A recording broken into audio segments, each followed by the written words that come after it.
What's up everyone, Darcblade here with a video breakdown of the Monster Hunter April digital event. During this digital event, Capcom hosted a presentation where they gave us more information and details about both Monster Hunter Stories 2 Wings of Ruin and Monster Hunter Rise. In this video, I'll quickly break down what was covered in the event into a more bite-sized video. So let's jump into this. First of all, the presentation went over news and information regarding Monster Hunter Stories 2 Wings of Ruin.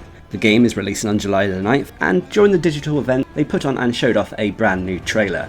This trailer was obviously very story heavy, given that Monster Hunter Stories is a story based RPG, but nonetheless it revealed new monsters, returning monsters and a lot more. So check it out if you haven't already done so. The interesting aspects of the trailer that stood out is that there will be returning characters from the original Monster Hunter Stories game, and on top of that there is story elements involving hunters and riders working together regarding the wingless Rathalos. But anyway, then the presentation went on to cover gameplay elements of Monster Hunter Stories 2.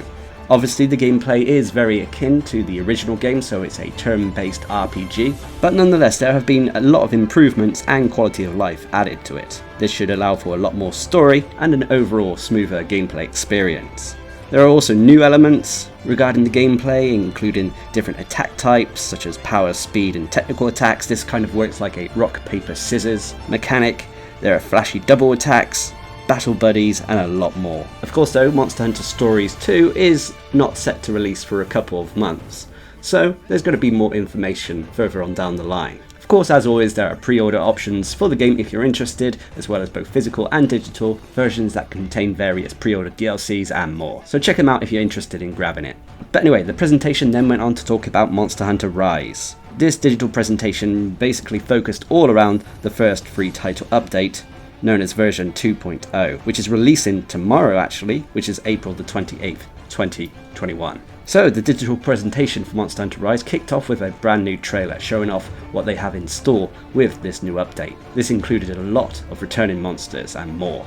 The highlights being the return of both Teostra and Kushala Daora.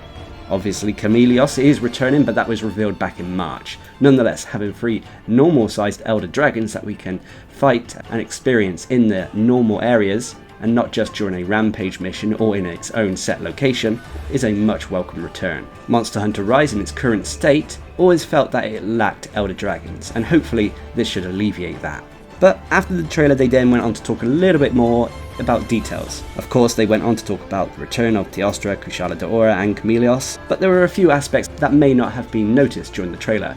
For example, we're getting Apex Rathalos and Apex Diablos. This is going to be very exciting, especially when it's linked into the next bit of information, is that you now can take on Apex monsters in standard hunts. You no longer have to face Apex monsters via the rampage missions, you can just fight them normally in the wild in their own individual hunts, which I believe is something that the community has been asking for since Monster Hunter Rise released. So that is a great new addition.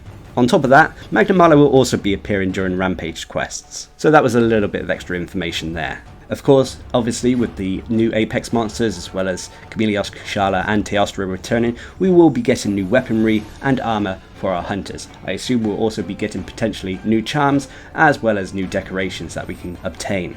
But then the digital event went on to talk about DLC.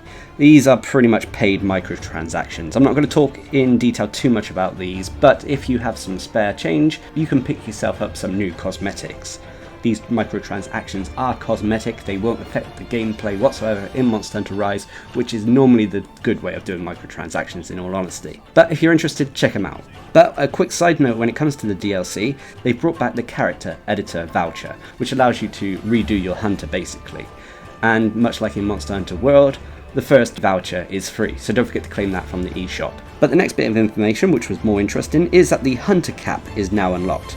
We will no longer be stuck at hunter rank 7. They didn't specify what it will go up to, but we need to raise it in order to take on the new elder dragons. On top of that, raising your hunter rank as well will also allow us to take on new arena quests, hunts, solo hunts and rampages. Unlocking the hunter cap as well is also well worth doing, as it will unlock various layered armor options. So you can pretty much craft all the layered armors of the existing armors that we have at the moment, I believe, so our mixed sets will no longer look like clown suits. But the presentation began to wrap up. They revealed a little bit about the patch notes regarding patch 2.0, which I will be covering in detail in a separate video. But they also talked about the upcoming roadmap, what they have for Monster Hunter Rise. Obviously, April 28th, version 2.0, the Chameleos Kushala Teostra, Apex Diablos and Apex Rathalos update is coming. And then 3.0, which is coming out at the end of May, will also feature several new monsters. I don't know if they mean new or returning or both, they didn't specify. But more importantly, there'll be a new ending. So hopefully, by the end of May, Monster Hunter Rise will be pretty much complete.